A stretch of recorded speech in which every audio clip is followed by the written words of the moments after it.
Hi అండి, నమస్తే.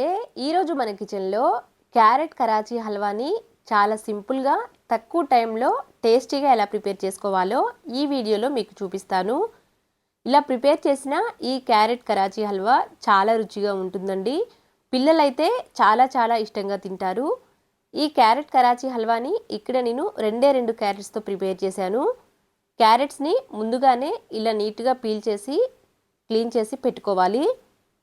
ఇప్పుడు ఈ క్యారెట్స్ని చిన్న ముక్కలుగా కట్ చేయాలి. వీడియోలో చూపిస్తున్న విధంగా ఇలా కట్ చేసిన తర్వాత ఇప్పుడు వీటిని మిక్సీ జార్లో వేసి వీలైనంత మెత్తగా పేస్ట్ చేయాలి.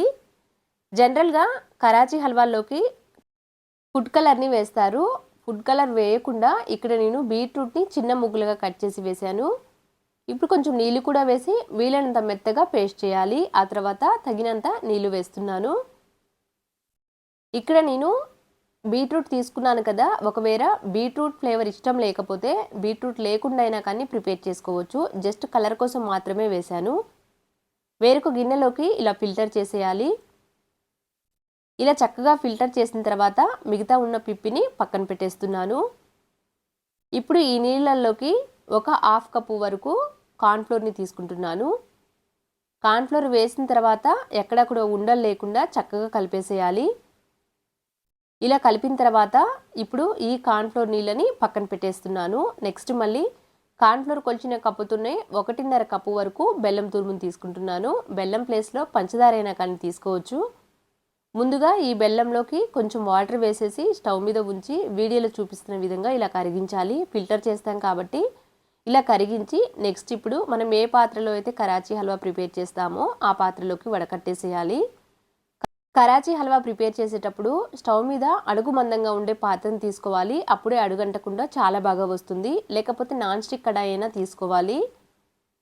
బెల్లం వాటర్ని ఫిల్టర్ చేసిన తర్వాత నెక్స్ట్ ఇప్పుడు లో ఫ్లేమ్లో పెట్టి మనం ముందుగా ప్రిపేర్ చేసి పెట్టిన ఈ వాటర్ని వేస్తున్నాను. అడుగు నుంచి అంతా కూడా కలిపి వేయాలి. కార్న్ఫ్లోర్ ఉండలు ఏమైనా లేకుండా మళ్ళీ ఒకసారి కలిపి ఇలా వేసేయాలి. గ్యాస్ని హై టు మీడియం ఫ్లేమ్లో పెట్టి కాస్త దగ్గరగా అయ్యే వరకు ఈవెన్గా కలుపుకుంటూ ఉడికించాలి.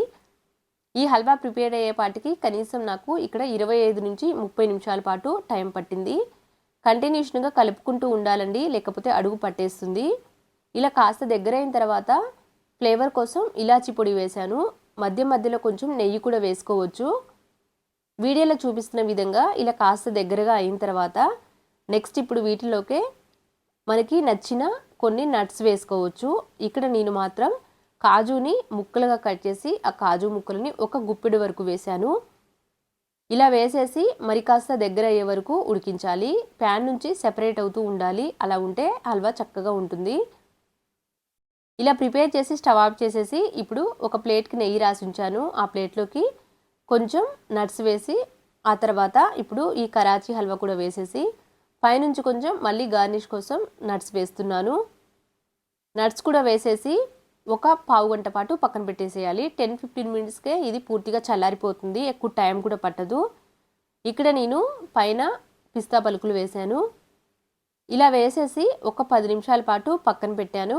10 నిమిషాలకే చక్కగా చల్లారిపోయింది. ఆ తర్వాత వేరొక ప్లేట్లోకి డీమోల్డ్ చేసేసేయాలి. క్యారెట్ కరాచీ హల్వాని ఇలా సింపుల్గా తక్కువ టైంలో ప్రిపేర్ చేసి పిల్లలకి ఇస్తే చాలా ఇష్టంగా తింటారండి. ఇప్పుడు ముక్కలుగా కట్ చేసి తీసుకోవాలి. చూశారు కదా, చాలా సింపుల్గా తక్కువ టైంలో ఎంతో టేస్టీగా ఉండే కరాచీ హల్వా ప్రిపేర్ అయింది. అంతే అండి. Thank you for watching.